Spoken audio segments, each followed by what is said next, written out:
പത്മഭൂഷൺ യോഗ്യനായ ആളുകളെ തെരഞ്ഞെടുത്ത് കൊടുക്കേണ്ടത് എന്തൊരു തെറ്റ് പറ്റി. അത് ഒരു ദുഷ്ടരാജാവായ നമ്മുടെ വെള്ളാപ്പള്ളി നടേശനാണ് കൊടുത്തു. വെള്ളാപ്പള്ളി നടേശന്റെ കാശ് വാങ്ങി ആസ്വദിക്കുന്നവർക്ക് മാത്രമേ അതിൻ്റെ കൂടെ അതിൻ്റെ പ്രസിഡന്റോ സെക്രട്ടറിയോ മാറ്റും. അല്ല, അയാൾ എതിർക്കുന്ന ന്യായമായിട്ടൊരു സൈഡിൽ നിന്നുകൊണ്ട് എതിർത്ത് കഴിഞ്ഞാൽ അതിന് ആ കമ്മിറ്റി തിരിച്ചുവിട്ട് അവിടെ അക്വിസിഷൻ ഭരണമുണ്ടാക്കുന്ന ഒരു പരിസ്ഥിതിയാണ് ഇപ്പോൾ ഇവിടെ ഉള്ളത്.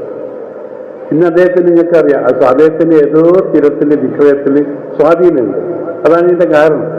ഇന്നിപ്പോൾ അദ്ദേഹത്തിന് കൊടുത്ത ഒരു അവാർഡ് പത്മഭൂഷൺ യോഗ്യനായ ആളുകളെ തെരഞ്ഞെടുത്ത് കൊടുക്കേണ്ടത് എന്തൊരു തെറ്റ് പറ്റി.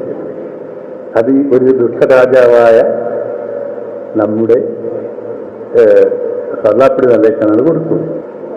അദ്ദേഹത്തെ അതായത് അദ്ദേഹത്തിന് നമ്മൾ അനുഭവിക്കേണ്ട ഒത്തും കാരണം എല്ലാം അദ്ദേഹം അനുഭവിക്കുകയാണ്.